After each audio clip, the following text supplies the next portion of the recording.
and to change is to be greater than your body. In order for a person to change a belief or perception about themselves and their life,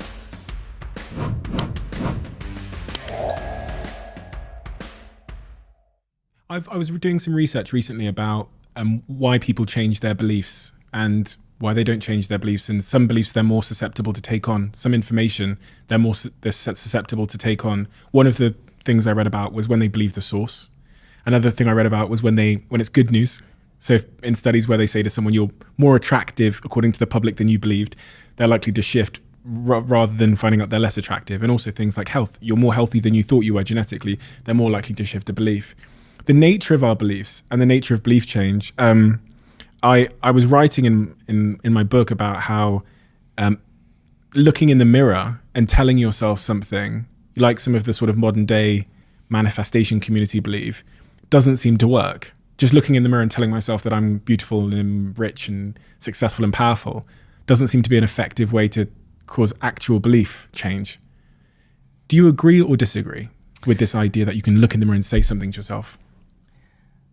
When we study belief and the change in belief, I'll answer it on two levels, Stephen. The first level is that in order for a person to change a belief or perception about themselves and their life, the majority of those people made a decision with such firm intention that the amplitude of that decision carried a level of energy that was greater than the hardwired programs in their brain and the emotional conditioning in their body.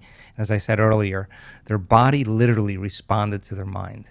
The choice that they were making became a moment in time they would never forget. They'll tell you where they were, what time of day it was, who they were with when they made up their mind to change. It became a long-term memory.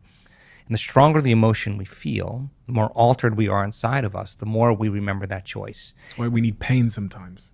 That's when you painted yourself into a corner and you said, this is it. I don't care how I feel, body. I don't care how long it takes, time. I don't care what people think. I don't care what's going on in my life, environment. I'm going to do this. And you made up your mind. The moment you felt that emotion, you were aligning to a new future, and to change is to be greater than your body, to be greater than your environment, and to be greater than time.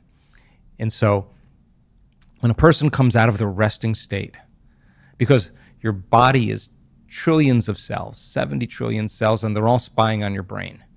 And if you were sitting there and you said, 9 out of 10 times, I'm going to fake standing up. One time, I'm actually going to stand up. Before you ever made that conscious decision, your body is so precognitive, it already knows when you're going to stand up because it's got to release a certain amount of adrenaline so the same volume of your blood goes to your brain. So if you're sitting on the couch with a remote control and you got your cell phone here and your iPad here and your computer here and your dog here and your beer here and the big TV there, and you're eating your popcorn and you say, I think I'm going to change tomorrow. What do you think your precognitive body's going to say? Relax. He's lying again. He's not willing to signal the body it's time to ride. There's no signal to the body. And so making that choice to change your state of being with a clear intention and elevated emotion actually changes your state to believe in that future more than you believe in your past. Keep it up. Keep doing it. That's a big explosion in the field. That's important. That's a change in energy. And nobody changes until they change their energy. And when they change their energy, they change their life. So then you make up your mind to do that, and all of a sudden, you have that synchronicity. You have that serendipity. You have that coincidence. And all of a sudden, you're saying, hey, that worked. Something I did inside of me produced an effect outside of me. I'm going to pay attention to what I did. I'm going to do it again. Let's try it again. Let's the experiment continue. You do it again, and then you say, well, when did I stop disbelieving? Oh, my God, I stopped disbelieving when I ran into that person. We had that conversation, and oh, my God, I returned back to my old belief again. Okay, next time that happens, this is what I'll do. You rehearse it in. So your evolution in your belief in self, it changes as well. So then so many people, second point, will actually say this. I read the philosophy, I understand the knowledge, I understand what it means to change, I understand the power of meditation. I saw the testimonials, I saw people heal. I believe it's the truth.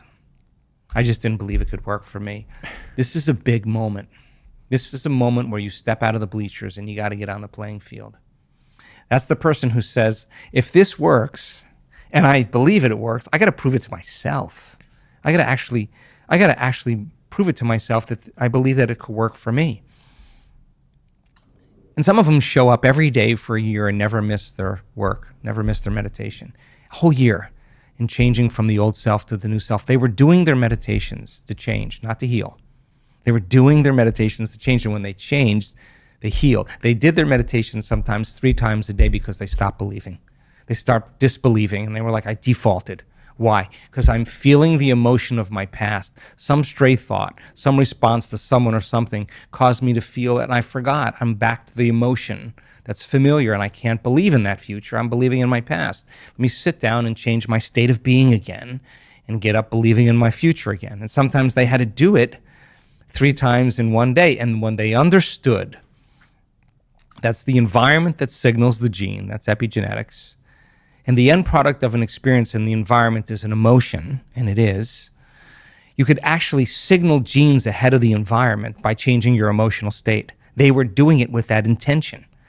And when you assign meaning to the act, you get a greater outcome, and you turn on the prefrontal cortex, and now your biology literally begins to change. And we have data that suggests by just having the intention to make certain genes, to make certain proteins, or signal certain genes and make certain proteins, just having the intention literally begins to cause the body to make those chemicals.